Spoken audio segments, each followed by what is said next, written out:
I'm supposed to be the franchise player, and we're in here talking about practice. I mean, listen, we talking about practice. Not a game, not a game, not a game. We talking about practice. Not a game, not a game. Me. Bam, bam. Me, man. Not a game. Slap that like she scored 30. We talking about sports. I mean, what we even talking about, man? We talking about sports here. All right. Welcome back to We Talking About Sports podcast, episode number 10, man. 10. Double digits. Double digits. What do y'all think? Y'all thought we were going to get here? I had my doubts at the beginning, not going to lie, since we're all remote, but we've all seen to make it out. Modern day technology, right? Yeah, Who man. knows? What about you, man? What do you think? 10? You thought 10 was going to be possible? 10? The first thing that came to my mind with 10 was Billy Bob in Varsity Blues. She's a 10. 10. Is that what he's talking about, his teacher, bro? Yeah, when they went to the strip club and they saw her there. But yeah, bro, we're in the double digits. What up? What up? We're back. Good, man. We're here now. You know what? Let's talk about, since you brought up Varsity Blues, what's number one? What's the top 3 high school football movies? That's a good question. High school football, I mean, number one for me personally is probably going to, it's cliche, but it's probably Friday Night Lights, Remember the Titans, and Varsity Blues for me. I mean, you just said high school football, right? I mean, we got the same list right there in that order, too. Okay, yeah. Pretty sure that would be the consensus and the most mainstream. The Replacements is probably my all-time favorite football movie, but that's not high school football. Yeah, right. Yeah, because I was going to say, if it's just football, I'd probably go Any Given Sunday, number one. Yeah. Another one. Number one with Willie Beeman. All right, then let's go Willie just Beeman. top 3 football movies of all time. I'm steaming. What's that? Let's say top 3 football movies of all time, then. Top 3 football movies of all time. I'll go The Replacements, Friday Night Lights, and Varsity Blues. I'll probably go Any Given Sunday, Friday Night Lights, and I'll probably keep Coach Boone up there and T.C. Williams Titans. Yeah, I just got to go. There's something between me and Roland as far as these lists go. I swear we talk about it beforehand because we always end up with the same. We're freestyling on here. This isn't on the script. Yeah, so I know, but man, it's just funny. Y'all like the serious ones. I almost threw The Waterboy in there just because I grew up watching that. Hey, it's good. Waterboy and The Replacements, though, those are both classic movies. For sure. You can't go wrong with either one of those. My favorite part in The Replacements is just how they recruit all the players. You know what I mean? How they recruit them, and then obviously the iconic scene after the bar fight when they're dancing to "I'm a Survivor, I Will Survive" in the jail cell. The kicker, bro. That's classic shit, bro. And then you got that seriousness, the quicksand talk and all that. It's overall a good movie, man. The gambling kicker. It has the love factor. He's getting that love too with the girl. It's the only good movie that. I read Blitz. Huh? I read Blitz at the end of the game that they lost to Shane Falco. I think he ended up cutting it off. What's the real actor's name? Keanu Reeves. Keanu Reeves, man. Reeves. John Wick. That and Hardball, his only good movies. Baby. Yeah. He was in The Matrix, man. Damn. You know what? He's the chosen one. I gotta ask y'all. You know, there's a lot with these sports movies. You got reoccurring characters. Like Adam Sandler has his sports movies. Will Ferrell does a few. Who does it the best? Who, as far as sports movies goes, who does it the best as far as that goes? Man, well, I mean, that's kind of a hard question for me, but my favorite coach, or my favorite coach of all time in terms of the sports movies, would probably have to be, man, dude, it's just, I love, Coach Carter's a really good coach, but I was probably going to go with Coach Boone, man. Honestly, the way that Denzel Washington played that character. I mean, the little speech when he's trying to get Sunshine hyped up to make that pitch. He's like, "Coach, I can't make that pitch." Yeah. He's like, "Sunshine." He's like, "I lost my mother and my father in the same month. I was the youngest of 9 people, of 9 children. I was the youngest, and they all looked up to me. Now you go out there and you make that pitch." And then he goes out there. "You really have nine brothers and sisters?" It's like, "Nah, I only had 5. It's like, "Yeah, 9 sounds better." That's probably my putting my money is with Coach Boone right there. Coach Boone, Coach Carter, man, those are good coaches. The best coach was probably Pacino, though. He had that inches speech. The inches. Game of Inches. Yeah. Game of Inches, yeah. What else y'all been up to this week? What y'all got going on? It's been a chill week. It's kind of been like for me deciding on do I go on vacation here or not. I got a opportunity on July 6th to the 10th to go out. I just don't know if I'm gonna pull the trigger and book the place and do it, or I'm just gonna. You gonna go on a flight? Where's the vacation spot? It's the same. It's in the. We go to the Frio River every summer. Oh, Nice. And Thinking about doing that too. yeah, this time I'm just thinking about going solo. But I have family that's gonna be out there, but I'm thinking about getting a little cabin spot for myself just to chill. But we'll see what happens. I was looking for a big one, like for a group of people, and I guess I'm too late on that, or just places aren't up. But I only found one place off the Frio that would hold like 10 plus people. You kind of have to hit that early. Yeah, Yeah. especially this time of the year. For sure. Yeah, I just got back from the Valley. I was down there since like Thursday night, just spending some time down there for Father's Day, and it was my little brother's birthday. Shout out to my brother, Shout out Gabriel Gabe. Zamora. Gabe. Turns 26 today, actually, June 26. 22nd. So, shout out to Gabriel. Spent some time with him.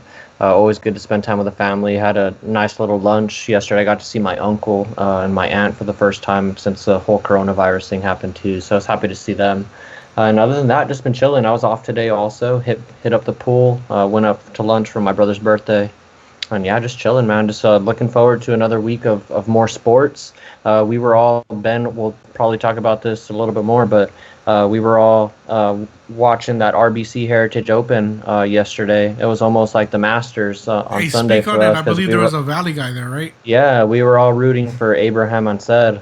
He was into the final round. He was the final pairing actually, because he had the lead going into Sunday, and he was right down there to the very end. He had a chance to tie it with a super long putt at the end with Webb Simpson and force a playoff, but he ended up missing it. But he secured second place and a nice little payday. I think he took home like $750,000 for getting second place. So Hell yeah, not man. too bad of a weekend for him. But yeah, shout out to him. I mean, representing for the Valley. I think he played his golf at Sherryland, and he was looking for his first PGA Tour victory. It's sure to come though. I mean, he's right there on the cusp. So he's been keep on close looking out for him. last week. He's been close.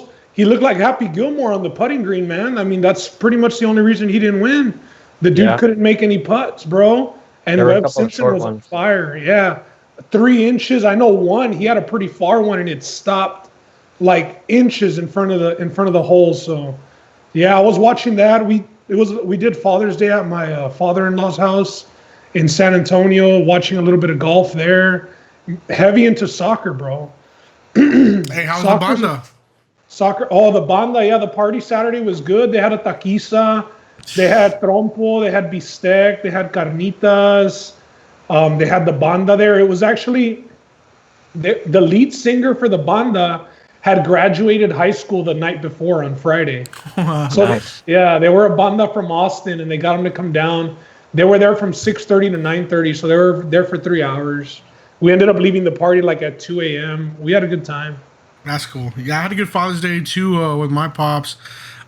His thing is goat cabrito, and you know him. He went out and ordered it. Usually he makes it himself, but this time he was like, you know what? Let me just go ahead and order it, and got a little curbside cabrito, and that was pretty dope of him.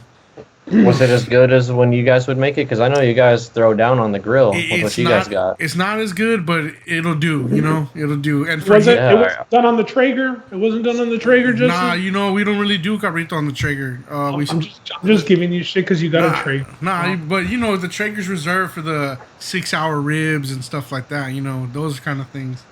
Are you going to be putting that in the grill anytime soon? Are you going to get the Traeger up and running? I haven't seen any Instagram posts. It's there, lately. you know. Summer, bro, get outside. We'll see about it. I mean, My uncle sent a pic of a Traeger that they got him for Father's Day. My uncle lives up here in Buda, about Yeah. 45 minutes away, and he was already talking about putting a pizza oven attachment on the side and shit, bro. yeah, man, you can do That's that. fire. It's the thing about the Fire. Traeger. It's versatile, man. You can even make desserts in there. Oh wow, Yeah, it's up to you on what you want to do. There's no limits with that thing. a do-it-all grill. It's a do-it-all grill. That's what's up. It's still not as good as, you know, the mesquite, a grill that you could do mesquite and charcoal on, but like it's just very versatile on what you can do. So that's good. Hey, what about y'all? Did y'all try any new drinks this week? Any caretas or any ranch waters? No, Shout out Wally for the I comment. didn't. I just stuck to beer. Yeah. Yeah. No, I didn't have any ranch water. You know what I had was the peach Ciroc this week, and it was all right. That tastes pretty good. Yeah, it was just it was a gift given to me.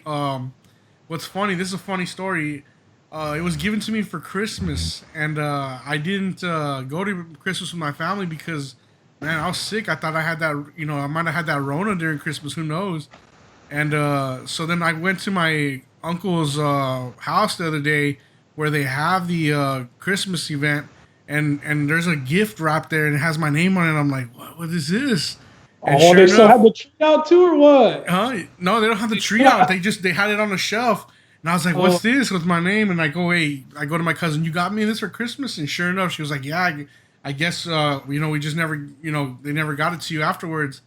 And so it was a bottle of that, and I was like, "Man, that's dope." The honesty of them to not drink it since Christmas, bro. When you said you got it for Christmas, I thought you were letting it age. Nah, dude, they're good people. They wouldn't do that to me. Hey, all right. Let's get into the comments, man. This week we dropped that top 10 running back list, and we dropped it on 2 spots, Facebook and Twitter. Man, we got some love on Facebook with that list. There was a lot of different people. I know I had some of my people. You had some of yours. Roland had some of his. Everybody kind of was, the first thing they want to do is critique the list. And then you kind of like, hey, give me your list then. Hey, let me see where you're at. Yeah. So that's what we're all here for. We want to share opinions. So I just want to see everybody else's list. Whose list stood out to y'all the most? Wow. Man, let me. Whoever had Nick Chubb at number 1, that was probably the list that stood out to me. That's a Georgia fan. That was Noe. Was that Noe? Yeah, I mean, I like the boldness in putting Nick Chubb up that high. I personally, just based on what he's done and where I project him to end, based on having Kareem Hunt there, wouldn't put him that high.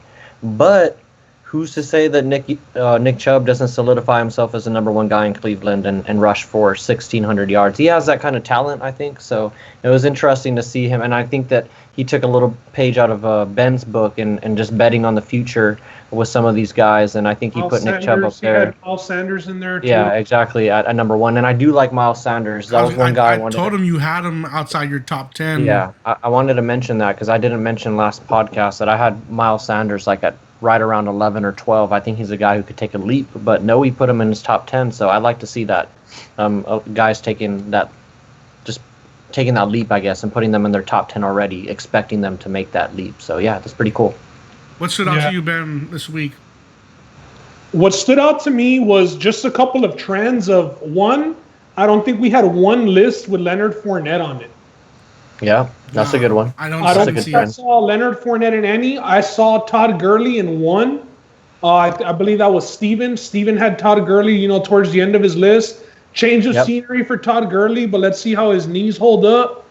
For sure, Todd Gurley could be top 10, and he will be top 10. Talent-wise, he plays all the games. No, but if he plays all the games, there's no question he's going to be in the top 10 list.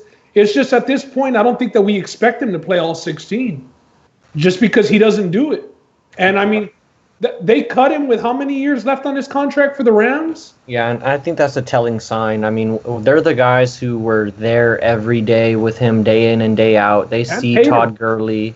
They paid him in the beginning, or they made that contract for him. And more importantly, I mean, their training staff is the one that sees him all the time. So if they cut him, they're probably not that confident in his physical ability going forward. But all things aside, and just looking at Todd Gurley, the talent that he has just naturally, he's a top 3, top 5 type running back when all cylinders are going and he's healthy. He's that kind of guy.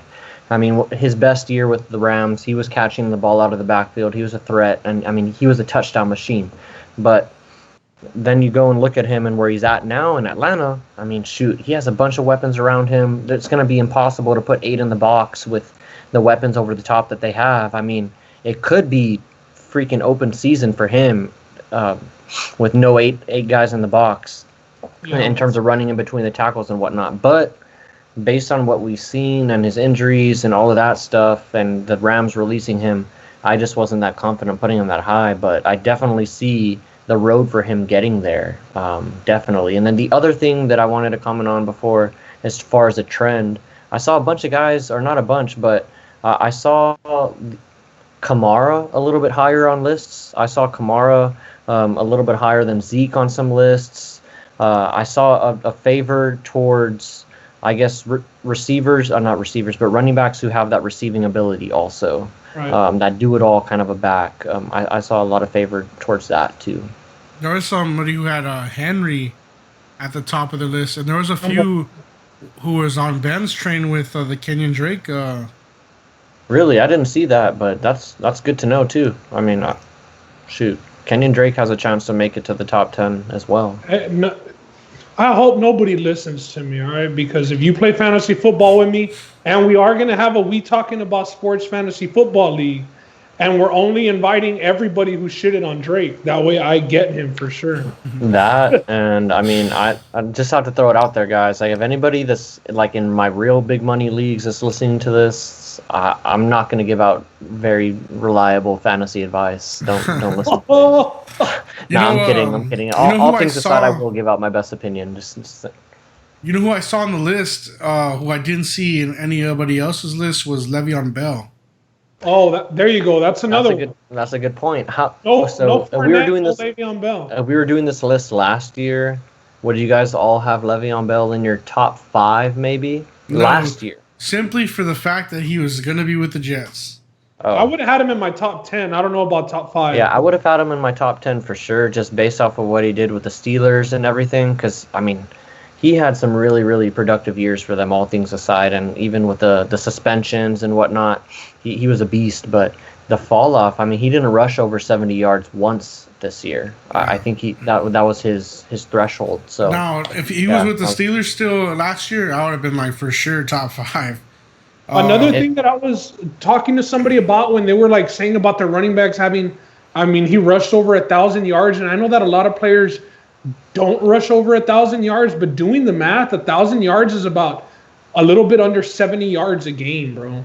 Over 60 games. It's not even top 10. You want guys that are either getting you the 100 yards a game, whether it's combined or just rushing, but you want at least, I would say, 85 to 90 yards from a guy. But nowadays, the 1,000 yards, like after Chris Johnson went for 2,000, I stopped paying attention to 1,000-yard rushers, bro. Like, yeah, it's 63 yards a game to do 1,000. Standard. That should be standard if you're a starter. You better get 1,000 because 63 yards ain't shit. Yeah, no, I'm here. Any other last-minute talking points on that list? No, just thanks, guys, for all the feedback and all the interaction, man. It's fun going and commenting and seeing everybody's different opinions and their thought process. I just continue to encourage you guys doing that because it's a lot of fun for everybody. All right. Well, we got to talk a little bit about some of the soccer races that are going on right now. As you know, some of these leagues are back. The Premier League, man, that's wrapped up for sure. I mean, it's not a for sure because anything can happen, but you might as well crown Liverpool champs already. We had that when we're talking about Premier League. We had that little showdown on Friday. The real Spurs from Tottenham. They played Man U, and it was a good game. It was a good game. The referee got paid a decent amount of money by Man. The second penalty, maybe. The first one, Dyer got shook by Pogba. No doubt he got shook, man. But I get it that all the soccer players do it, but geez, these guys go to the floor so damn fast. And when they're in the box, it's even easier. When they're in the box and they have position, that's what you do. When you're in the box and you got position on the defender, you go down if he's pressing you like that. So Man U ended up getting a penalty late in the game, and Pogba got a penalty after getting subbed in the second half. Tied it 1-1, and then again, like in the 92nd minute in extra time, the ref tried giving Man U. I mean, he called the penalty, and thank God they went to VAR, and thank God that the EPL has been one of the better leagues about VAR. Like, it's actually they've gotten it right too. You know. I know a lot of people have complained about the offsides because VAR does disallow several goals due to offsides, and you'll be excited calling goal, and then it stalls out and the referee's just like this on his little earpiece, and you're like, God damn. But yeah, man, that was an interesting game. Thank God that VAR reviewed that last penalty, and they ended up not calling it a penalty, and it was 1-1. So EPL should be fun. The top seed is pretty much settled in. Liverpool, I think, is going to win it. The thing to watch is usually it's the top 4 teams from every league. This year, it's going to be top 5 from the EPL due to Man City not being in the Champions League next year due to their suspension. So that race for the 4th and 5th. It's logjammed at the top. Yeah, that race for the 4th and 5th seed between Wolverhampton and Man U, Chelsea, Tottenham. There's a bunch of games and there's about 8 games left in the season. So that race is going to be interesting to watch. Yeah, definitely. I'm glad you brought that up, Ben, because as we all know, it's Justin introduced the topic. Liverpool has already locked the league up, and the second place team is facing suspension from the UCL in this upcoming year. So it's going to be interesting to see who ends up getting that top 4, that top 5 spot. But if I'm looking at this correctly, Leicester City is are they number 3? Am I looking at the right list? Because I see them at number 3 with 54 points. I'm not sure if that's correct, but it's Man City, Leicester, Chelsea, Man United, and Wolves. Yeah, Leicester's there, 54. Yeah, so it's 2 Man City. I mean, if they end up going with that suspension, they're out. So you're looking at Leicester, Chelsea, and Man U as being the next guys up. And so it's really between Man U, Wolves, and Sheffield United, and then you see Tottenham down there at 42 points. I mean, it's 40. Tottenham's 4 points back. I mean, for a win, you get 3, and we play West Ham tomorrow. Actually, all the way to Arsenal. Yeah. I was gonna say, my buddy Richie's listening, brother. You better get ready for that ass. Well, West Ham, I mean, if they don't get their shit together, they're going to be looking at relegation pretty soon too, because they're in 17th. The bottom 3 get relegated, and it's a very, very tight race. The only reason why they're up on Bournemouth and the relegation race is because they're winning on point differential. They both have 27 points in the Premiership, but they're up by, I think, 3 points. 3 goal difference. Goal difference. So West Ham, they're a relegation candidate, so it should be a highly contested game tomorrow, but I fully expect Tottenham to get the victory. Mourinho, he's a very, very conservative manager. Me being a Man U fan, I had a couple of years of him being our manager, and he plays as far back as possible and tries to play the counter. And Tottenham, they do have the talent to play that kind of soccer. I think against Man U, as Ben alluded to, there's a couple of different things at hand, but I think against West Ham, it should be a 2-0 victory. We should dominate time of possession here. Yeah. And the thing that I'll say is Tottenham, I mean, if we win tomorrow, we're 1 point back of Man U. Exactly. Of course, you all still have to play again. I understand. But the schedule for Tottenham is pretty easy, man. West Ham, Sheffield, Everton, Bournemouth. We do have 1 game against Arsenal, Newcastle, Crystal Palace, and Leicester. So a lot of people at the bottom of the table. It's going to be interesting. Exactly. Yeah, and now that you brought up... Harry Kane is back. Son is back. I know Harry Kane didn't really look like he was very fit, but just him being out there in the threat, like he just causes attention. So I do like our chances now that it's top 5 with Man City not being in there. I've been very, very just, I guess, conservative as a Man U fan because the past couple of years have not been very good to us. But since Ben brought up the last couple of games for Tottenham, the last 9 games for Man U are all very winnable. The only game that they have against somebody towards the top, they have 2 games against teams that are at the top of the table, I guess. It's against Sheffield and Leicester United at the end of the season. Other than that, it's Norwich, Brighton, Bournemouth, Aston Villa, Southampton, Crystal Palace, all games, and West Ham. All very winnable games. So I'm going to go out on a limb here, and I'm going to say Manchester United is going to finish with one of those top 5 spots and make it into the Champions League for next year. So because if not, we're going to win the Europa again. Yeah, exactly. And I don't want that. Yeah. So I want some Champions League action for Manchester United next year. Yeah, and like I was saying, just to unseed Liverpool at this point, Man City would have to win their next 8 games straight, and Liverpool would have to lose all 8 games mathematically just for Man City to come out on top. So and there's no doubt kiss it goodbye there. there's no doubt Man City could win all their next 8 games for Liverpool's sure. not dropping but 8 Liverpool games. ain't dropping 8, man. They might not even drop 1. All right, moving over to the Bundesliga.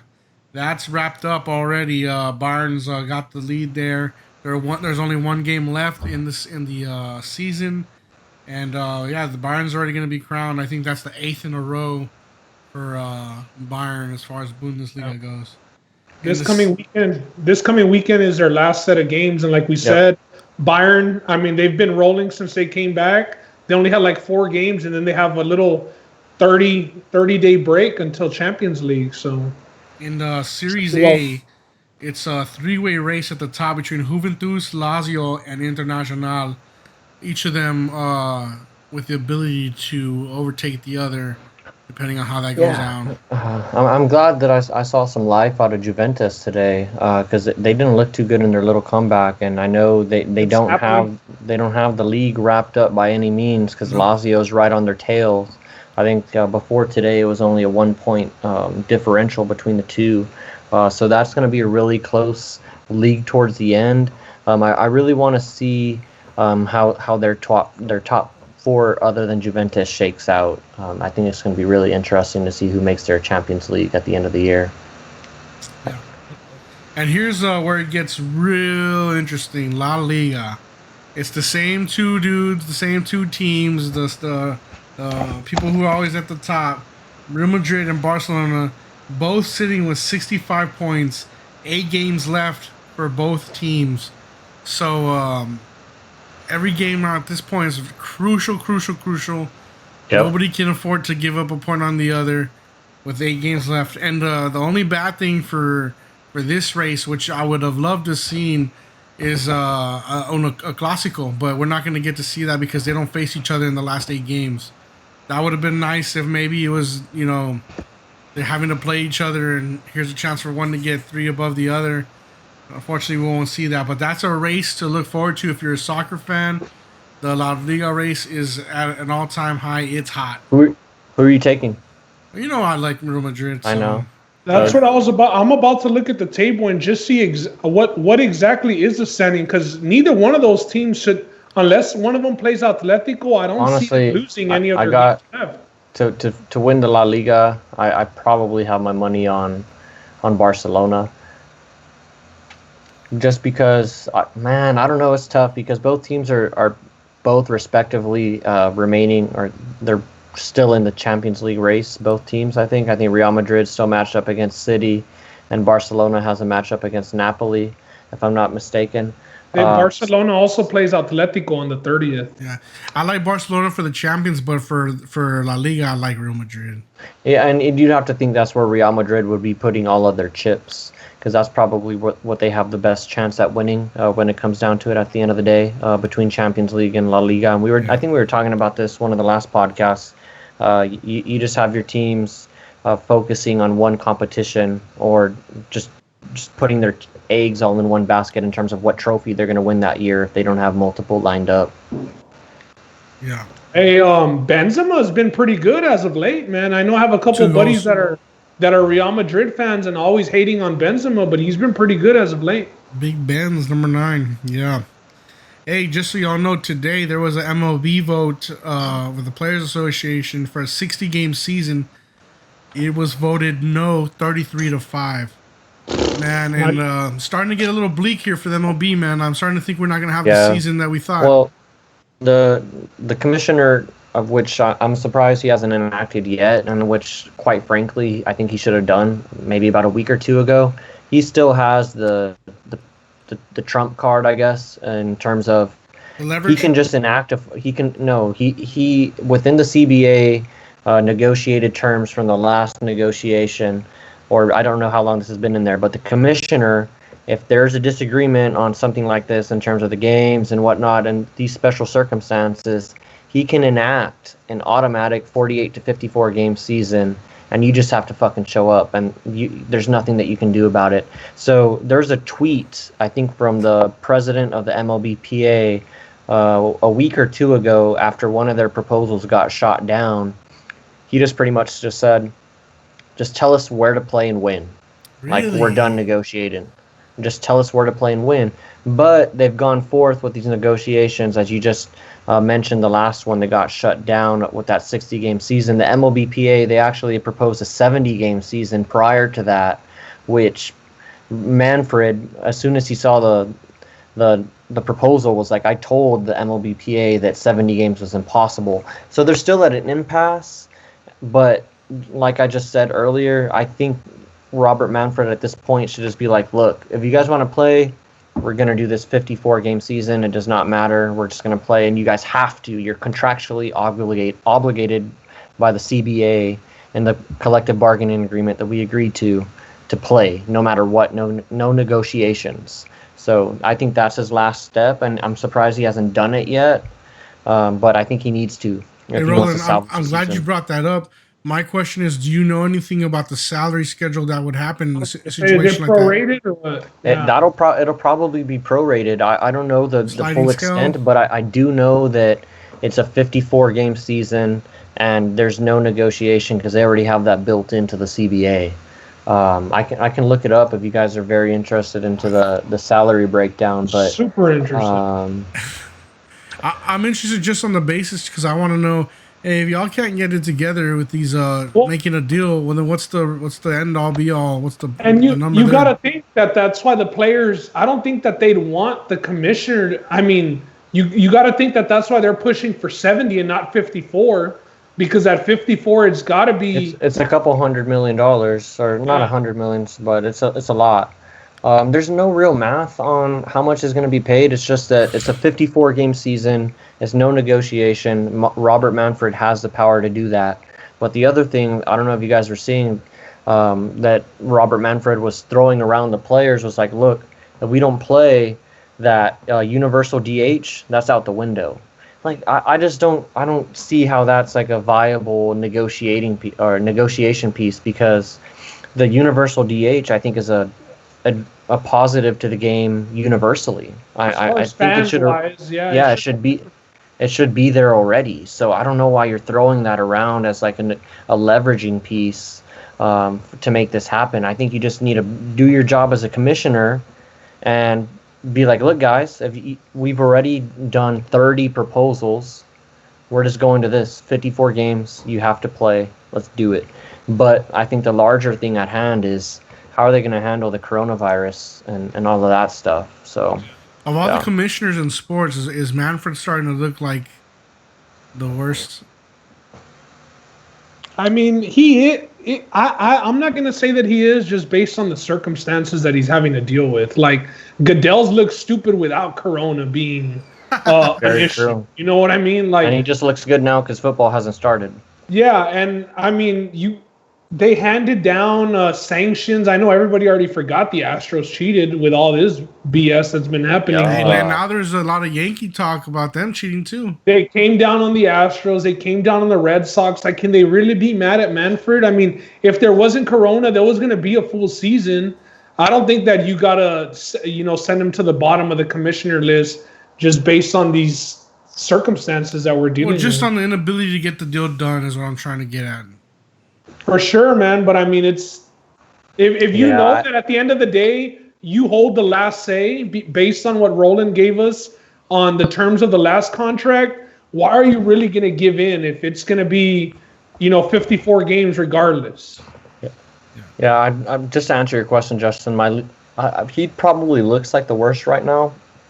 But my personal least favorite commissioner in professional sports is Don Garber, the commissioner of the MLS, just because he refuses to put a team in San Antonio. So that's just personal for me. But Robert Manfred does not look too good right now. All right. Austin got one. That's bullshit. Well, here's a topic that it's a little hard to talk about, man. It's a little disappointing. We have to talk about as far as sports goes, but Bubba Wallace, NASCAR's only current black driver, with Richard Petty of Motorsports, I believe. Yep. This weekend at Talladega, they found a noose in his garage, and the part that's yesterday, the part that's really hard about this is that there's a lot of restricted access to who can even get into the garage.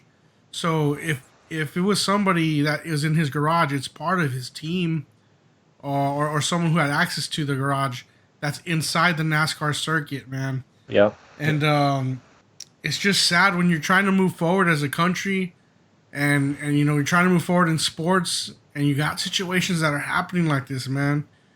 And I want to give you all a chance to speak on this because, man, it's a little upsetting for me, man. It's a little hard to take in when I saw that. I did get to see them, the NASCAR drivers, unite and push his car to the leadership, and that was dope as a NASCAR thing to do. But let me hear what y'all got to say on this. Well, I'm going to start real quick, just based off what you just said. You said it's restricted access back there, and we saw everybody in NASCAR and their pit crews pushing that car today. First thing that I thought was whoever put that shit there was walking, whether they were pushing his car or walking behind him, walking behind everybody pushing his car with the limited access that there was. I don't think it was anybody in his team, but it's only racers and their pit crews that have access to that. So it had to be somebody. Another stupid thing that I've been seeing on Twitter, and we just got to put an end to it, is they're trying to say that he put it there himself, comparing it to the Jussie Smollett thing. Bro, you'd be surprised, bro. You would hope to see 80% Twitter right now, so I haven't seen that. 80% behind Wallace, but it's literally 50-50 with people saying he put it there himself. I haven't seen or that. his team put it there. No, I'm glad I'm off Twitter right now. It's going around, brother. It's going around. Dude, I'm glad I didn't see that because honestly, that's crazy. Yeah, it's bad, and to think that this dude would want that much attention. He was the one pushing for the Confederate flag to be canceled from NASCAR. And it did. So you could see why people would want to do something like this to put fear in him, to scare him, whatever it may be, to show their dislike.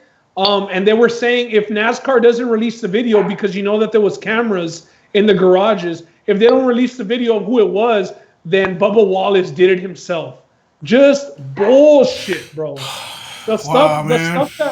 The reasons that makes you not want to be on the internet.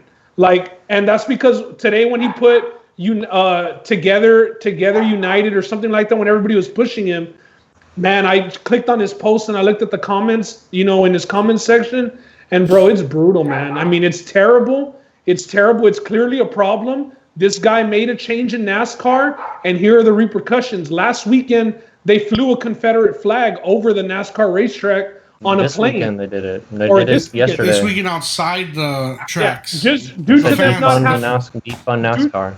Due to them not being able to have Confederate flags on the grounds anymore, they took their time to get a little private plane and run the Confederate flag banner behind the plane. It's bad, bro. Today during the Bruni game in Manchester City, everybody's kneeling before kickoff. They blow the whistle for the game to start, and a plane flies by that says "White Lives Matter," Brunley, the team that Man City was playing. And right away, the EPL got on the horn, said they weren't responsible, but that actions were going to be taken towards whoever did fly that plane over the stadium. And I know that the FBI is investigating the noose that was found in Bubba Wallace's garage. So despicable acts, stuff that you don't want to see, especially right now. There has been people around the country, whether it's suicide or they're claiming that it's suicide, but there's been about 3 or 4 people that have been hung around the country. So to put a noose in Bubba Wallace's garage, definitely trying to strike fear in him. But man, some of the lowest people on earth, bro. Lowest people on earth. Yeah, Ben, I think you did a really good job of explaining all of that, and just really tapping into, all of the emotions that all of us are feeling right now in terms of the infuriation and as far as how somebody could even do this. But just to open up the world a little bit of people who could have done that. People who have access to that are security, and you have the cleaning crew. And then, of course, you have all the crew members of all the respective teams and whatnot. So, and then even then, you're looking at 33% of the usual population that's working that event. there's a very limited amount of people that could have even had access to that spot to begin with, and then with the coronavirus, that's slashed by 66%. So it's a very limited amount of people, and I'm glad that NASCAR came out and said, even before this happened, I'm glad that they took the Confederate flag out of NASCAR, because it was a very prevalent thing. I mean, NASCAR primarily takes place in the southern states, the Confederate states from the past, if you will. And, this isn't a very political podcast at all, but when it comes to just, treating people the way that they should be and whatnot, and just having a good moral compass when it just comes down to it at the end of the day, there's no place for that stuff in sport or even in today's world, as far as what the Confederate flag stands for, and kind of what that indication or what that message that meaning is, or what's behind it. I'm the word that I'm looking for, it's escaping me right now, but it's not a very good connotation, or doesn't carry a very good connotation behind it as far as the Confederate flag. And props to Bubba Wallace for taking a stance. I feel bad that he has to endure this in 2020. But as we all know, the world right now is in a very, precarious place. I don't want to say bad, but I mean, you could very easily say it's in a bad place right now in terms of just everything that's going on. But sport is always that one place, or is supposed to be that place where, all things aside, everybody, and it should be like this in life, but in sport, if you're there to do one thing, you're there to race, or you're there to play basketball, aside from the way that you look, it does not matter. It should never matter. And just for somebody to take the time out of their day to go and put a news or something to try and send some sort of a message, it's ridiculous. And that person, as NASCAR said, has no place in the sport and should be removed. And I hope they face some sort of criminal penalty for what they did, because that's borderline hate crime, especially with everything that we have going on in the world today. But I can't say I'm super surprised. It's crazy news, but just the type of sport that NASCAR is, and their main core fan base that really follows NASCAR, being throughout the South, I can't say I'm too surprised, but I just really hope that Bubba Wallace is taken care of. It looks like he is being taken care of by his peers, his teammates and his family. But he really needs the utmost support of the general public, not just the NASCAR community and the sports community. He needs the general public's support. As Ben said, it doesn't look like he's getting so much of that on social media. There's some pretty nasty things going on around social media all the time. But I just think everybody, I encourage everybody to do your reading, do your research on this stuff. I mean, it's not very hard to see the right and the wrong in some of this. But yeah, there's no place for this in NASCAR. I'm sorry that Bubba Wallace is having to go through this, but it's just another lesson learned, and hopefully another opportunity for the sport of NASCAR to look at itself in the mirror and continue to work on things. Because as I said, I mean, historically, it's a sport that takes place throughout the southern states, and they've always embraced kind of the Confederate flag. It's always been there at the sport. And now that they removed it, you saw that racer or whoever, I don't even know the guy's name, he hadn't even won a race. He decided to retire. Joke. Yeah, and everybody gave him shit about it. So, I mean, you have those guys, if he feels that strongly about it to retire, you can only imagine some of the fans that follow the sport and how they felt when the Confederate flag was eradicated. So, props to NASCAR, but it's far from over, and hopefully they continue to make the right moves.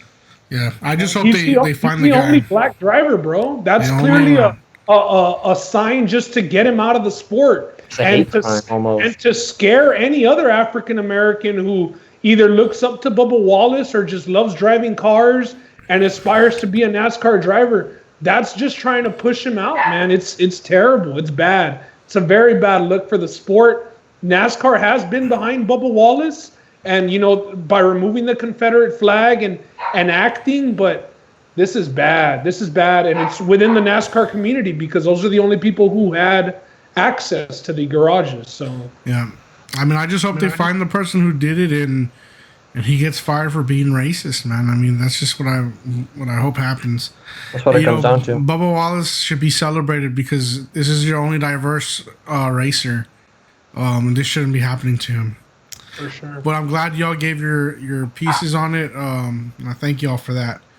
Hopefully we move forward as far as all sports go, and not backwards. All right, man. We got NFL quick hitters. Some sad news coming out of USC in the NFL. O-lineman Max Turk. Is that how you say it, Roland? Turk? Yeah, Max Turk. Yep. 26 years old. He passed away, man.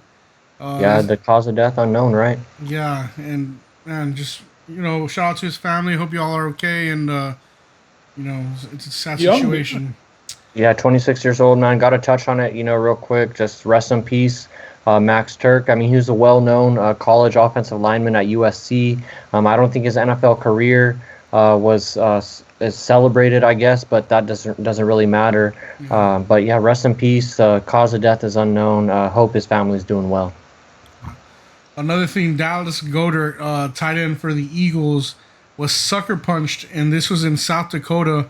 If Dallas Goedert, I believe he's a South Dakota alum, right? Goddard? He was part of that team of South Dakota State, or? I'm not sure how he ended up South there. Dakota's Carson Wentz. So he's North Dakota State. Oh, North Dakota State. My bad. And you're right though. He was South Dakota State. He is a South Dakota native also. Yeah, that's what I thought. From Britain, South Dakota. Yeah. So he's in his home state getting sucker punched. What's going on?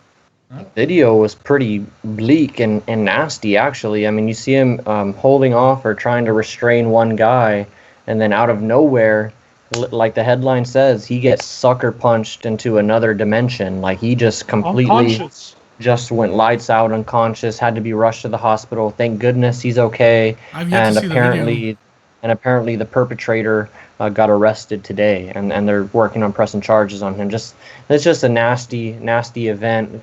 Thankfully, Dallas Goedert's all right. Send me that video. I just want to see what happened. Probably a Cowboys fan. Nobody wearing masks in that bar, though. It was at a bar? I hate to see that. Yeah, it was at a bar. It was at a bar in South Dakota. They said it was a restaurant, but if you look at the video, clearly a bar. All right, well, the Dallas Cowboys today, as of today, got their quarterback, their QB1, to sign that franchise tender. I believe it's $31.7 million for this year alone. And so Dak Prescott is going to be a Cowboy this year. I guess the holdout's over. We're gonna see him play. I guess it's a little bit. I think he might have some of the leverage here because I heard that next year's salary cap goes up 20%, and he'd be at $37 million if they don't work out a deal for the franchise tag. If they don't work out a deal. So it's almost to his benefit of the team to work out a deal this year for him. It makes complete sense because if you were to gauge where he'd be at this year in terms of his contract, the number that was being thrown out there was about $35 million. I know the crazy number, which I don't believe, that was being thrown out there was 40. But look, guys, and I said it a couple of podcasts ago, when it comes down to this contract negotiation, it all comes down to the length of the contract. Dak wants 4 years, Dallas wants 5. That's really all that it comes down to. Dak wants to be able to reset for another contract sooner rather than later, and the Cowboys want to add an extra year or two to his contract in terms of a 5th year and possibly having control over that number 6. So that's really where it all comes down to. I think Justin brought up a good point. It behooves the Cowboys to get a deal done because if they do want to keep Dak Prescott and they're still not confident in a long-term deal with him, then they're looking at a tag for another year at a hefty price of about $37 million, maybe 38. And then, I mean, come on, just pay the freaking guy at that point if you're going to be doing that for the franchise tag. But it's a good thing, I think, for Dak Prescott. It solidifies that he is going to show up at training camp day one. He's going to be there. It doesn't mean that a long-term deal is imminent. That's still yet to be seen. They still got to work those things out.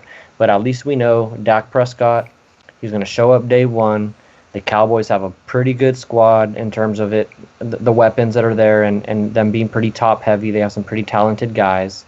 So let's give this a good run. We know we have our guy, and let's see what happens. As far as length of contract rolling and getting the next deal signed, what do you all see? When do you see that happening? Mid-season, end of the season?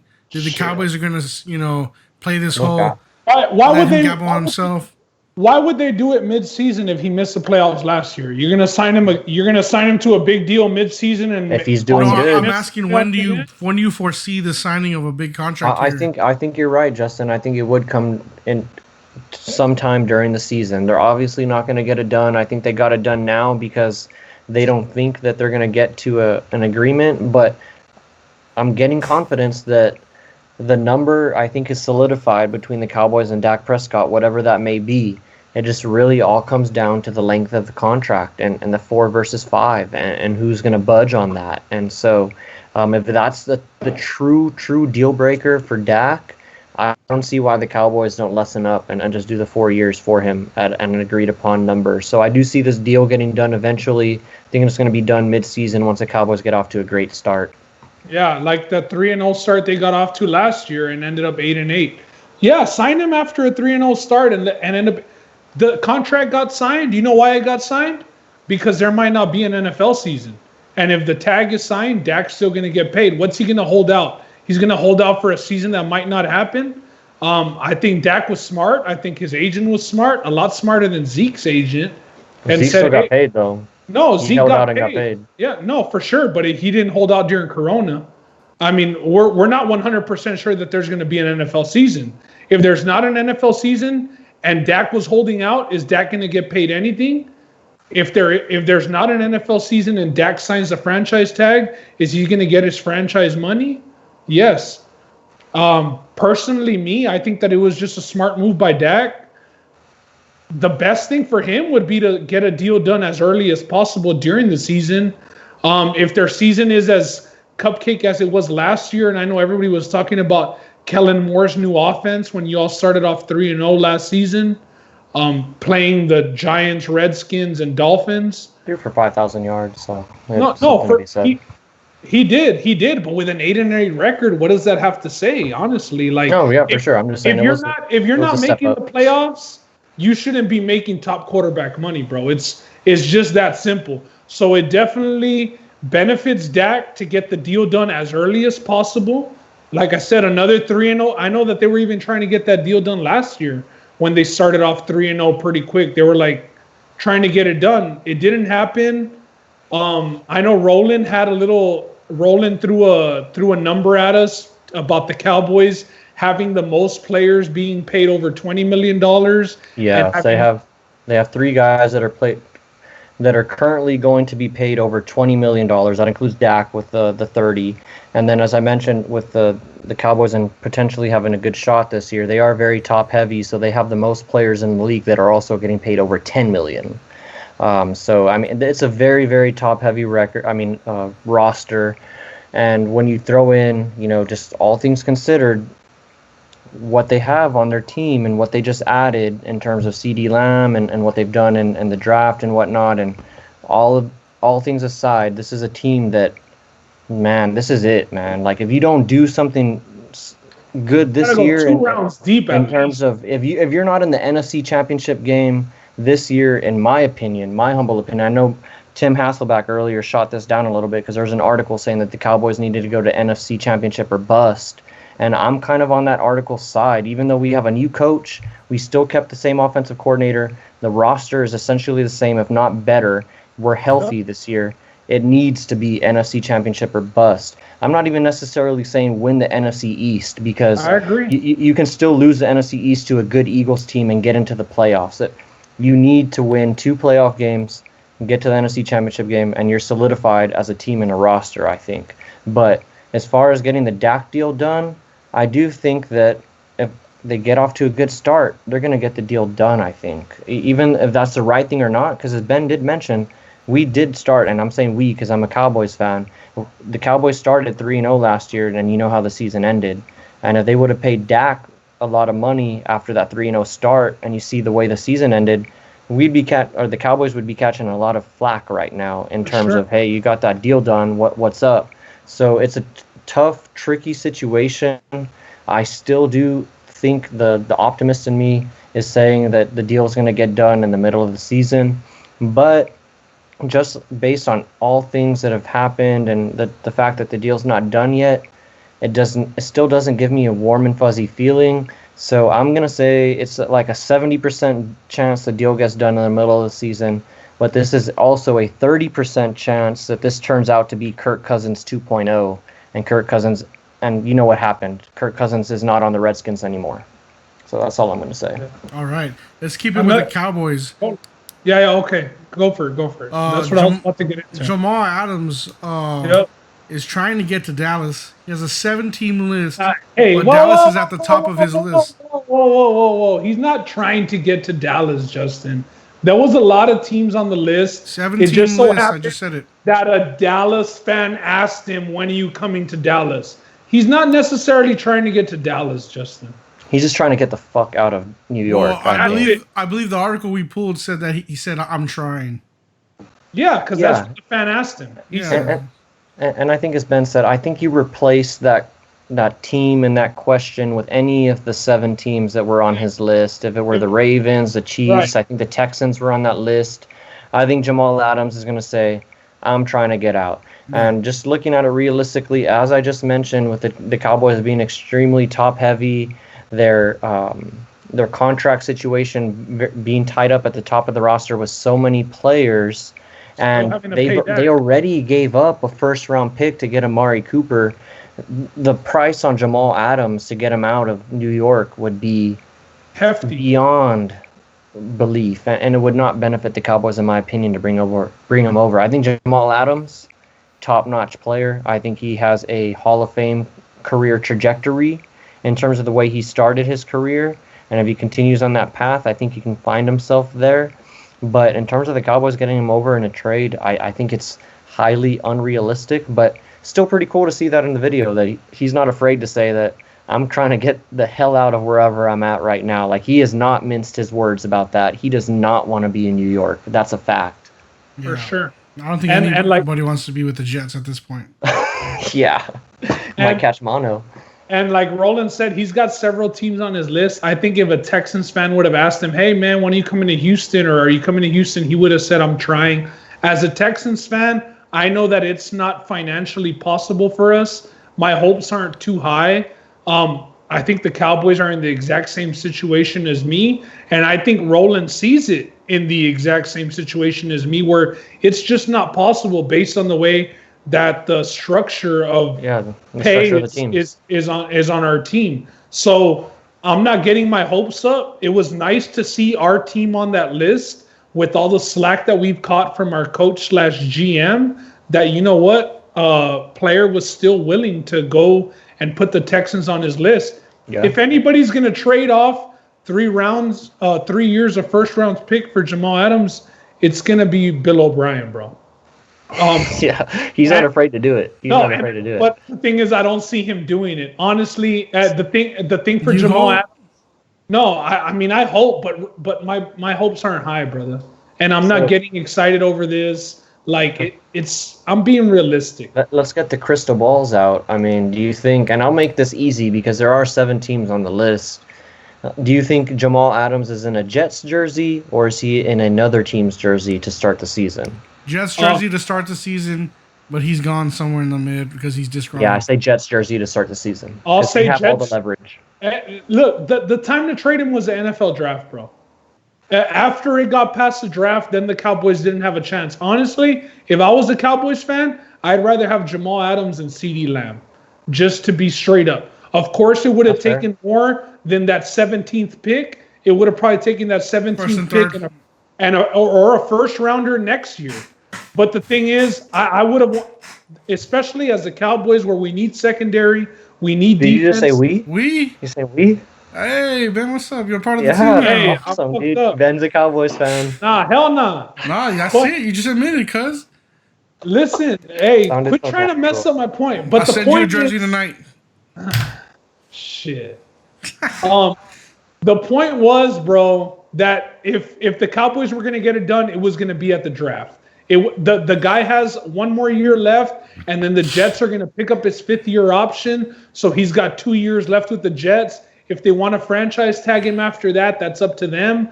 But then he can hold out. He can actually hold out because he's not under contract anymore. So I see Jamal Adams being a Jet all of next year. And maybe before the next draft, he'll get dealt. Okay.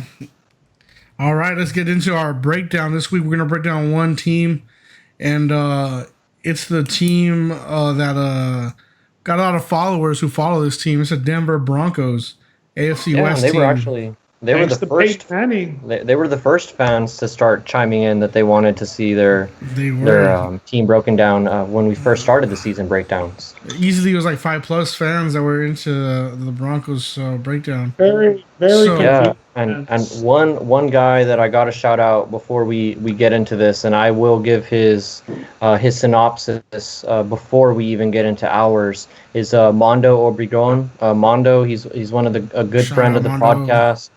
He's taken part in our MMA podcast. He's always commenting on our posts. He's always sharing on Facebook. He's retweeting on Twitter. I have to give Mondo a big shout out. So first of all, before I even get into what Mondo said about the Broncos, because he is a huge Broncos fan, guys, if you want to follow Mondo on Twitter, you can find him at Dukes15, and instead of an E, it's a 3. So it's DUK3S15. That's at DUK3S15. And you can find him on Twitter. And so just to get into Mondo, before we even get into the Broncos, he's very optimistic. The Broncos have a season 9 win total, but he thinks that they're going to end the season at 11-5. He puts a lot of credence, and we'll get into it specifically. He puts a lot of credence into the draft that they had, which I thought was very impressive. And he puts a lot of credence into the off-season moves that they had that included a couple of big trades and some good signings on both the offensive and defensive side of the ball. And we'll get into those specifics as we get into the breakdown. But he's also very, very big on Drew Lock and all the offensive weapons that they have. And he's even predicting that the Chiefs and the Broncos are going to split their regular season series, and that if the Chiefs are not careful, the Broncos might sneak up on them and take the NFC West from them. So he's it sounds like Mondo's drunk. When'd you talk to him, bro? Dude, this was at 10:30 in the morning. I was at the gym and he was texting me this. He was drunk. So 11-5, and shout out Mondo again for sharing the podcast and always participating. Big help, and appreciate you as a follower and a friend. Okay, just gonna break down the Broncos here. Maybe Mondo's not too far off. 2019 record 7-9, 5-3 at home, 2-6 away, 3-3 against division, and they missed the playoffs. Started 2019 season 0-4, but here's the thing where maybe Mondo might have some insight on: 5 games decided by 3 points or less. Man, if those 5 games go their way, they're a playoff team. 1 game by 4 points, 2-4 in those games. The Vegas got their over/under at 7.5. This year. Let's talk about some additions. Melvin Gordon, running back. That's a solid running back pickup. They got a 2-headed monster now. Yeah, it's going to be nice seeing them.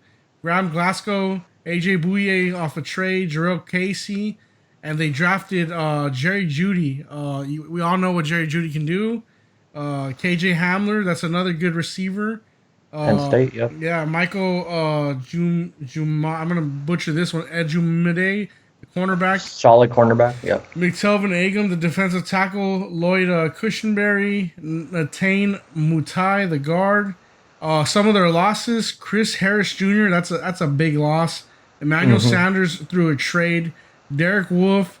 They lose Joe Flacco, but I mean, whatever. Right? That's part of the reason why they started 0-4. So yeah, they lose Ronald Leary. I believe he's an interior lineman. Pretty reliable. And McGovern, another lineman. Connor as well. McGovern. So as you can see, they added some big pieces here. The one that stands out the most, of course, are the 2 offensive weapons between Gordon and Jeudy.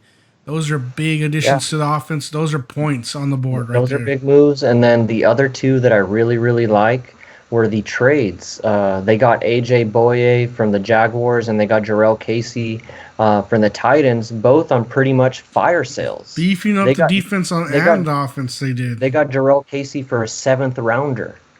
Jarrell Casey's a talented defensive tackle. He produced for the Titans last year. AJ Bouye Ben knows him. Ben, did AJ Boya used to play for the Texans, or Yeah. did? Yeah, He we played for the didn't Texans. sign him to the big deal. He Yeah. he blew up with us. He signed with the Jags. The thing I will say about the Broncos though, they lost Bradley Roby last year and now they lost Chris Harris. So those were the defensive backs that were with him the longest, speedy guys too. Very fast guys. Derek Wolf was a big time interior lineman for them. Of course, they still have Von Miller. Their defense did take a step back last year, I thought. They weren't as dominant as they were. Of course, we all remember them from that Super Bowl against Seahawks. against Cam Newton. Cam Newton, the Panthers. They lost Oh, that yeah. one. Nobody remembers that one, Roland. I mean, Justin except Leo. He's the only one that remembers that Super Bowl. The worst Super Bowl ever. That was Yeah. bad. But yeah, man. So they did lose a little bit on defense. Season, I think it all hangs on the quarterback's shoulders. Let me ask you a question before we get into their season breakdown. Better season next year, Drew Lock or Stidham? Drew Lock, easy. Drew Lock. Easy. Easy. Weapons Easy. there. Weapons, and I've already seen him play 5 games, and they went 4-1 in those games. I think he played the last 5 games of the season. I even thought Drew Lock coming out of college was better too. Out of Missouri, Yeah. he looked better. But he was Eye that. test. It was a big passing offense, though. Like yeah. I like Drew Lock. I think And the NFL's a coaching passing staff league, so and a lot of people have been raving about him this offseason, based on what they saw at the end of the season and what he's done thus far in the offseason. So, and Drew Lock gets I down like Drew to Lock. that rap song. So And he doesn't even know the name of the rap song. I Yeah. thought that was funny. I put on. I put on. All right, That's a good question though. Stidham or Lock? That's something to keep track of. Just so, Roland, I believe you said this was one of your nominees for best NFL offseason? Yeah, no, I definitely love everything that the team did. I think you have to look at what they did in the draft first, as far as how they addressed their clear needs on offense. They obviously got rid of Emmanuel Sanders and turned that into a 3rd and a 4th round pick. But they obviously saw that they lost Emmanuel Sanders. Philip Lindsay was probably their best offensive weapon last year. Cortland Sutton and Noah Fant aren't ready to carry the offense, so they went and got them some help. They drafted KJ Hamler and Jerry Jeudy. Jerry Jeudy, as Justin said, Bama stud. KJ Hamler is a do-it-all receiver. He's going to be your punt and kick returner also. Going to take some jet sweeps for you also in that offense. He's a speedster, do-it-all. And then, I mean, they addressed their losses on the offensive line. They addressed their cornerback and their secondary situation. And then they add Melvin Gordon. So I just think this is a team that looked at the landscape of their division, saw that they had to get competitive on offense to even have a chance, and they did what they needed to do to get there. So, yeah, I give them an A+ on their offseason grade. I forgot they had Noah Fant, so you reminded me. That's a good They tight drafted end. him last year. Yeah. Yeah. But When he they can obviously catch needed them. more weapons. Yeah. Yeah. All Well, right, let's get into it. Let's do it. First game is a Monday night game for them against the Titans.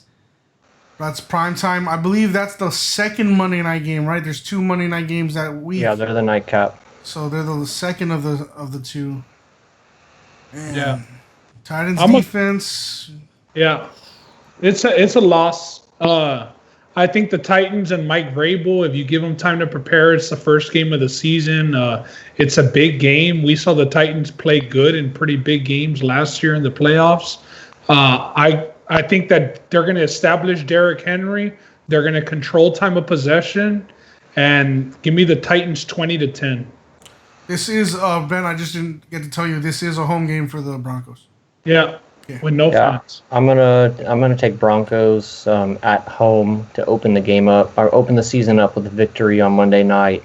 High altitude. I don't think the Titans offense is going to offer them too much trouble. I think we all know what it is when you go in and you play against the Titans. It's going to be a heavy dosage of Derrick Henry, and I think the Broncos are going to be able to contain him.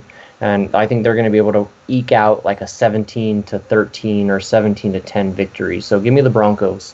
Under City, that game. I'll take the Titans. I think the defense is gonna, and the Derrick Henry getting that, time of possession is gonna help. I know And a it's fresh Derrick Henry. I know it's gonna be an elevation. That's gonna hurt a little bit, but Like Ben said, Mike Vrabel with the preparedness, it's going to be the Titans getting this one. So that's a loss for the Broncos week 1 for me. Going into week 2, at Steelers, 12 o'clock game, CBS. I'm giving them a loss just because I'm really high on the Steelers this year, and I like that Steelers defense. It's going to be on the road. I think this is going to be the first time in this season that we're going to see Drew Lock struggle a little bit because the Steelers do have a very good secondary. They're going to force him to show his true colors here, and I don't think he's going to be ready for it, so I'm going Steelers. Yeah, same. I think that defense is going to overwhelm him, give him some exotic looks and Exotic. You like that word, Joe? Exotic. Joe Exotic. Just to keep it going, it's going to be a loss here too for me. 0-2, bro. Mondo, I don't know what the hell Mondo was thinking, man. These dudes are going to lose 11 games. Well, we'll see here. There's a portion of the schedule that gets a little easier. 1-1. 1-1 So, for me. 1-1 for me. That's a loss for me at week 2. Week 3, we got the Bucks, and that's What a do you got, loss Justin? for me. I mean, You got a loss? expect Brady to be rolling by then. I mean, if we really think that Drew Lock is going to beat Tom Brady, there's something wrong with us. So Stop the podcast now. easy Bucks. Yeah, I think it's going to be a close game just because the Broncos, they do have a pretty solid defense, and the Buccaneers have an aerial attack. So I think it's going to be a tough matchup for the Bucks, but still give me Tom Brady at home, 3:25 p.m. I'll take that all day, every day. Sure. All right. Ben, you said lost 2? Yep, 0-3. Okay. I have them at 1-2. Week 4, here's where I believe we see a little streak. We got them at the Jets, 7:20 on NFL Network. That's a dub. That's going to be a Thursday night game, I believe. Mm-hmm. Short Thursday week, night but game. I'm going to give the Broncos a dub here against the Jets. I think Sam Darnold is going to be on the verge of getting replaced here, and we'll see who's that backup over there at this point. Oh wow, that's a bold prediction. Because I don't even know the backup's name, Justin. Yeah, We might I know think who Sam either one. Darnold. I think he's going to be struggling. I do favor the Broncos in this situation, even though it's on the road and it's a Thursday night, and they'd potentially be coming off of consecutive victories in my scenario against the Steelers and the Bucks. So you're looking at losing 3 games in a row. I think their defense here is this is gonna be an ugly game. It's gonna be one of the more boring games of the Thursday night slate. Yep. I have a 14-7 or 14-3 Broncos victory here. So let me get them to 500, 2-2. Yeah, I think it's a tricky spot just because it's away team on Yeah. the road on a Thursday. Yeah. But honestly, I mean, I'm not saying that Sam Darnold's going to be fighting for his job then, but I don't like Sam Darnold either. So I'm going to go ahead and give the Broncos their first win of the season here on the road against the Jets. Yeah, I'm 1-3 here. This is our first win for me. For sure. Week 5 at the Patriots. Again, I don't expect a lot out of Stidham. I know we said Drew Lock or Stidham. I said Drew Lock. Give me a dub for the Broncos, putting them at 2-3 for me. Man, give me the Patriots here. It's on the road. I trust Bill Belichick at home. I think he's going to have his team, despite the fact that they're going with Jarrett Stidham. I think he's the best coach in the history of the NFL, and he's going to have his guys ready to go regardless. The AFC East is going to be a dogfight. I think the Patriots will be in the fight. I don't think they are going to end up winning it, but they'll be there. And I think this is going to be a victory for the Patriots at home. So give me the Pats regardless of who their quarterback is. I agree. I think if the Patriots want any chance at winning their division, I think this is a game they got to have, especially at home, like Roland said. Stidham against Locke. I know both of y'all took Locke. I honestly think it's a toss-up just based off of who he has coaching for him. True. I think Josh McDaniels, yeah. And not even Josh McDaniels, but Bill Belichick. I mean, both of those guys against whoever the hell the Broncos have. I think it gives them the edge, and back-to-back road games. Yeah, I know they will be a little bit rested because the week prior they play on Thursday night, but give me the Patriots in this one. All right. Week 6, moving on to the Dolphins. It's a home game. It's on CBS, 3 o'clock game. Give me another dub for the Broncos here. And that puts them at 500 for me. Yeah, give me the Broncos here. If this game was in Miami, a West Coast traveling to the East Coast and getting down there in the humidity of Miami, I would maybe look the other way. But since the Dolphins are going to be the ones making this trip, give me the Broncos here and let me get them up to 500, 3-3. Yeah, I got the Broncos, but I got them at 2-4 after this game. So give me the Broncos against the Dolphins. All right, week 7 versus the defending champs, Chiefs. This is a home game. It's a 3:00 game, and this is a loss. I don't think you're getting above Mahomes and his guys. Right. Pretty simple, man. 2-5. Like, y'all ain't fucking with Mahomes and the Chiefs. That's their division. So 2-5 for me. I got an L for the Broncos. I think this will be a close game. Again, I do like the Broncos defense this year, and I do think their offense is going to take a little bit of a step up. And I'm still going to give them a loss. I do think they're going to compete with the Chiefs this year. I think they'll have some close games, but I don't think they're yet on that level. And I don't think that the defense is strong enough or premier enough. Like, I'm not ready to call them the number one defense in the league by any means, but I do think they're a top half of the league defense. So it'll keep them in a lot of games, but it's not going to win them the game against the Chiefs. So, yeah, give me the Chiefs. 3-4 going into the bye week. Yeah, so week 8, bye week. Week 9, we move over to the Falcons. It's a road game. It's a 12:00 game, and that's a win for me. I expect the Broncos to go 4-4 here, back at 500. Give me the Broncos here. I think the Falcons tend to struggle with teams that like to punch them in the mouth. And I'm not very, very confident in Matt Ryan going into this year. So just, give me the Broncos. I think their defense is going to help out, and Drew Lock's going to make some plays with those weapons. I agree. I think it's a game where we actually see the Broncos as underdogs in this game due to it being on the road. But I like their physical defense. I like them to stop Julio Jones. I like them to get in Matt Ryan's face. Matt Ryan isn't very mobile, so I see Von Miller on his back often in this game, and give me the Broncos to beat the Falcons. All right, going into week 10, we got a division game with the Raiders. 3:00 game. It's a CBS game. The Death Star. I believe they're going to get a dub here at the Death Star, yeah. Give me the Broncos here. I like them against the Raiders. I know the Raiders, they're also another team that added a lot of speed throughout the draft. They drafted like 3 receivers back-to-back or something like that. So more playmakers. They have a talented signal caller in Derek Carr, but give me the Broncos here, man. I like that defense, and I think their offense is going to be competitive enough to win them some games. So give me the Broncos 5-4. Yeah, I got them splitting with the Raiders, and this one is in Las Vegas, so I'm just going to go with the Raiders on this one. Okay. Week 11, we got them against the Chargers. It's a home game, 3:00 game at CBS. I'm going to give them another W here. It's a division game, but I think they get this one. Yeah, give them a W against the Chargers. Everything stays the way that it is right now with who they have at quarterback and the way that their roster is currently constructed. I know the Chargers also have a pretty decent defense, and they have some weapons on offense as well, but this will be Melvin Gordon's first game against his former team since being signed by the Broncos. So give me the Broncos here, and I think Melvin Gordon's going to have 2 touchdowns. Yeah, heavy dosage of Melvin Gordon, and I agree. I got the Broncos winning this one. I don't believe in the Chargers quarterbacks at all, man. I think the Chargers will be picking in the top 5 of next year's draft again. I saw this week, Ben, that somebody was trying to convince you that the Chargers quarterback was a viable option. I don't know who it was. How did that end up going?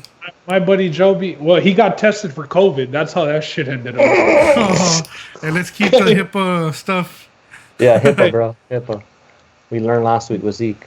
No, but did he have any points? Anything that you would to mention as far as he thought Tyrod Taylor was a viable option, but nobody in their goddamn mind thinks that Tyrod Taylor's a viable option except for my camarada. Okay. So we're just gonna disregard that. No, I just saw. I didn't get to explore the text thread. Hey, good thing you didn't, cuz. Good thing you didn't. All right, I'll take your word, man. Week 12, man. Tough game. It's gonna be against the Saints on Fox, 3:00 game. The only thing going for the Broncos here is it's a home game, but it's gonna be a loss. Saints are gonna expose them with the dink and dunk. It's gonna be a Saints here. I agree. And key word, dink and dunk, because Drew Brees can't push the ball downfield anymore. Give me the Saints again.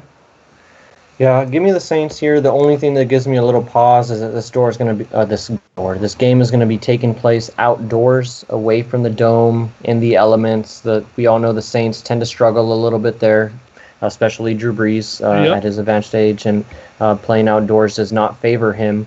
But I think the Saints are going to have enough offense to get through, and their defense should come through and give Drew Lock enough trouble to secure the W. That's a good point, too, because Drew Brees really doesn't do that well outdoors, man. So it could be closer than expected, but I still think that Saints are just built better. Yeah, exactly. Exactly.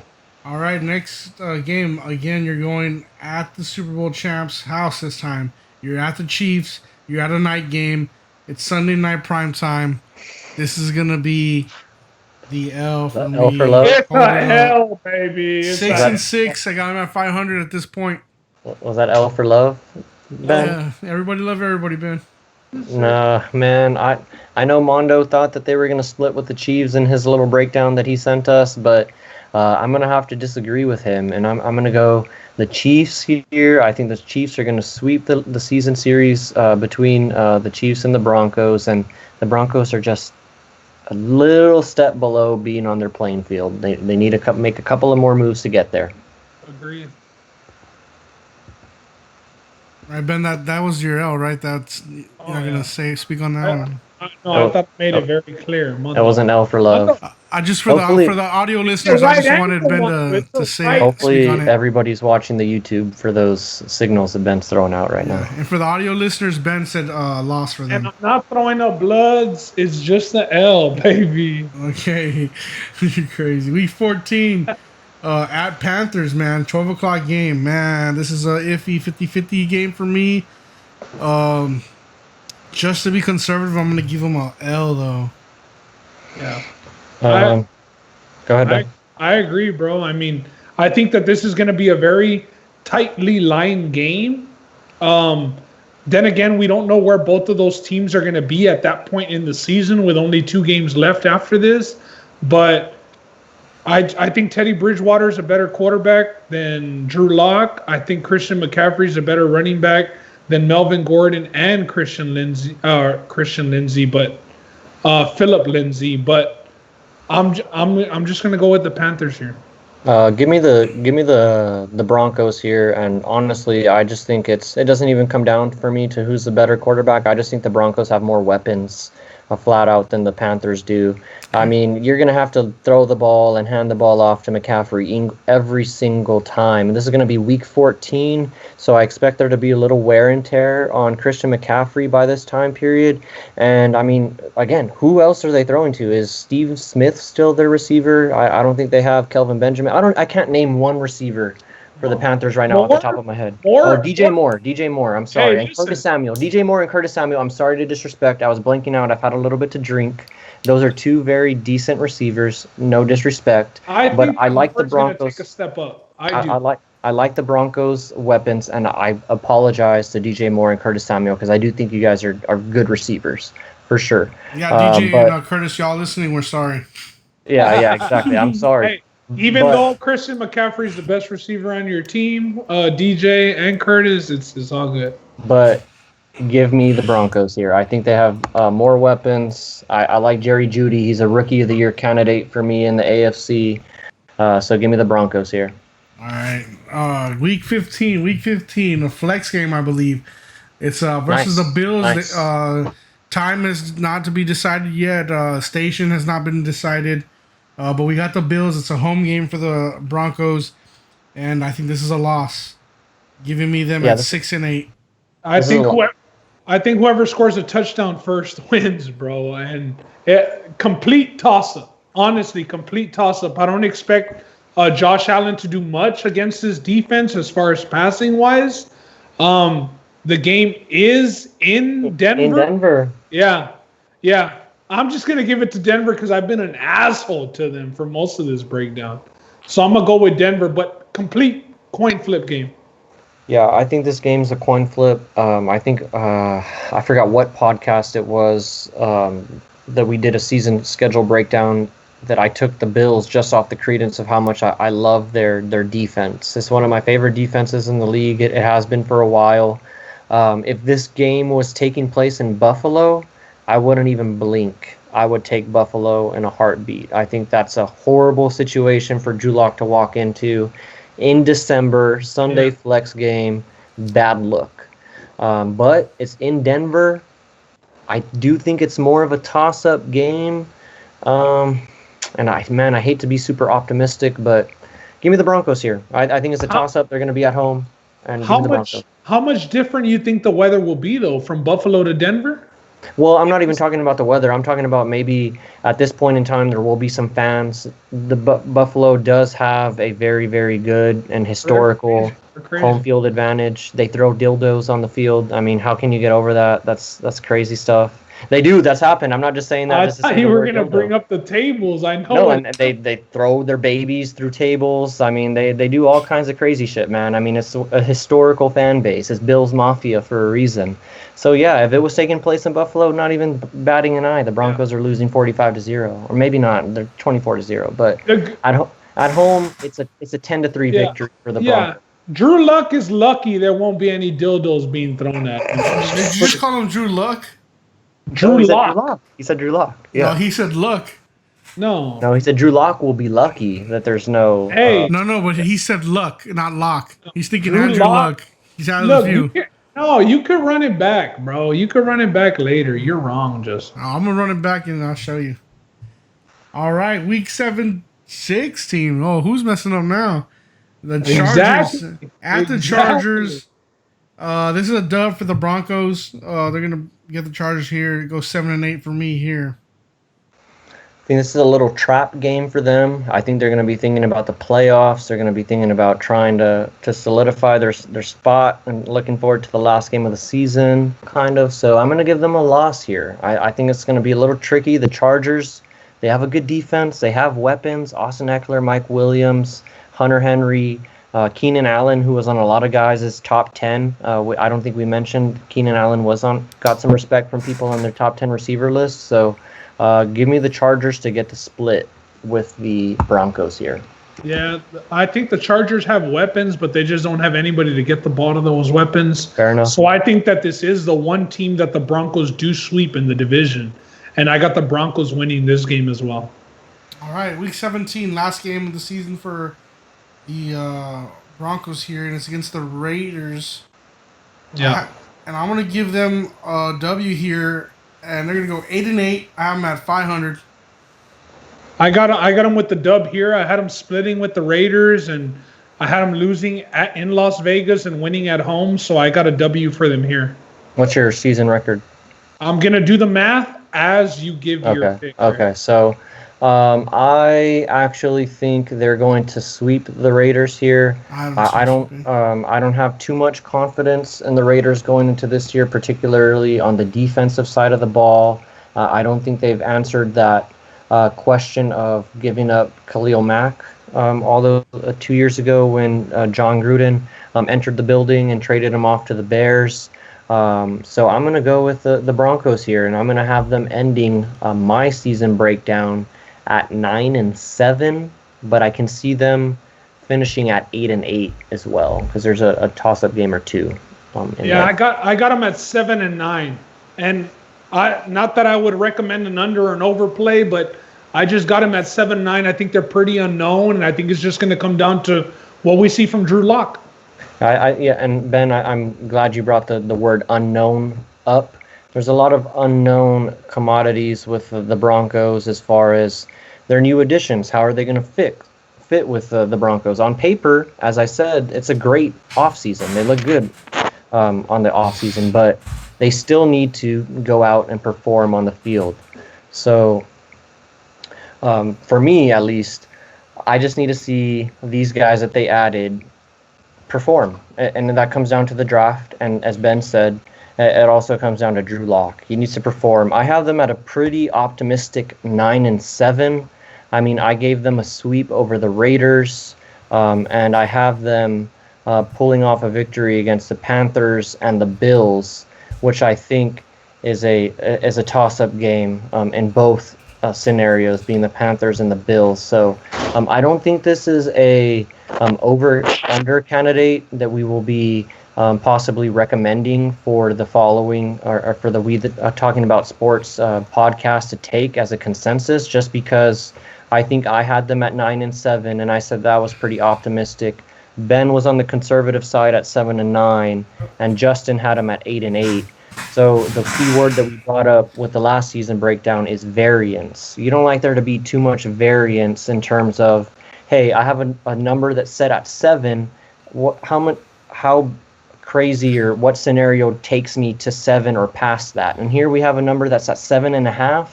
And there's some scenarios that you can see yourself sitting on the outside looking in with a 7-9 record, as Ben broke down his season schedule for the Broncos. So this isn't a bet for me. I'm going to pass respectfully, but I do think the Broncos are a wild card contender. I don't think that's crazy. I think they're a wild card contender, especially now that they've added an extra slot to the playoff picture. Yeah, too much variance, like you said, Roland. You had given some games losses where we gave dubs, and there's just too much going on for this to be a play or a recommendation to make a play on. And I was trying to be conservative, and they're at 8-8 for me. So, which would still cash the bet, but I mean, even then, there's some toss-ups in there. Yeah. But you kind of want the floor to be over the number that you want. Like as far as a consensus of us on the podcast, I had 7-9, Justin had 8-8, Roland had 9-7, and Mondo was out at 11-5 record. Props to Mondo, though. He put it all out there, and hey, that's what we're all here for. He did give us a descriptive breakdown. Now, whether it comes true or not, but he did give us reasoning behind his 11-5 record. Yeah. And full disclosure, he is a fan of the Broncos.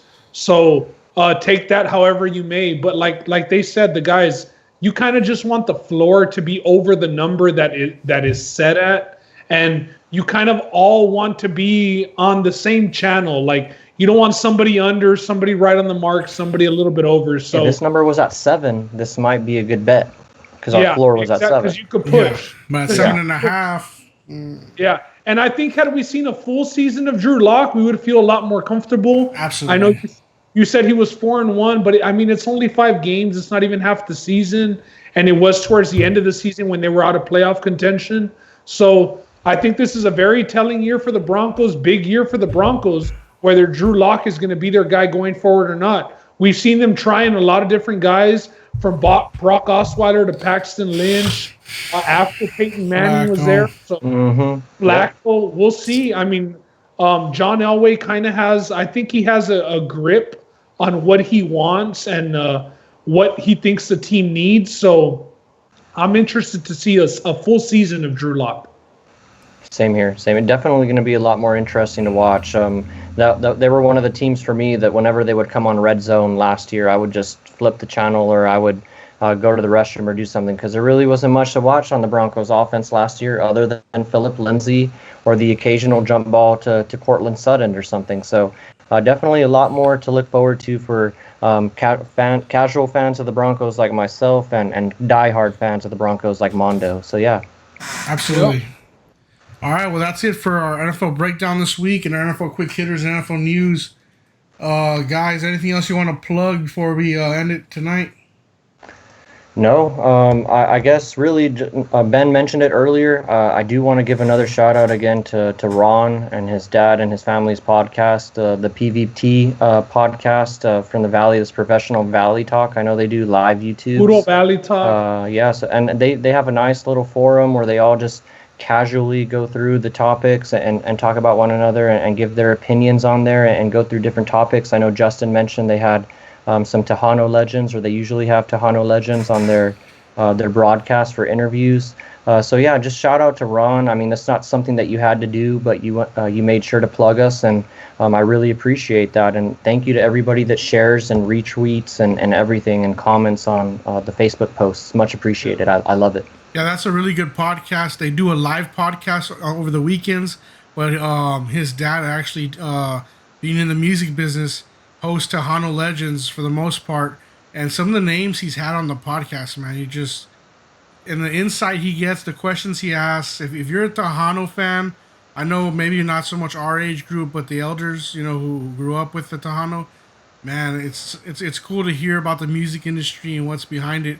And his dad actually, being in the music industry, has the knowledge, man. He knows the numbers of who made what, and I enjoy watching that podcast when he comes out with it.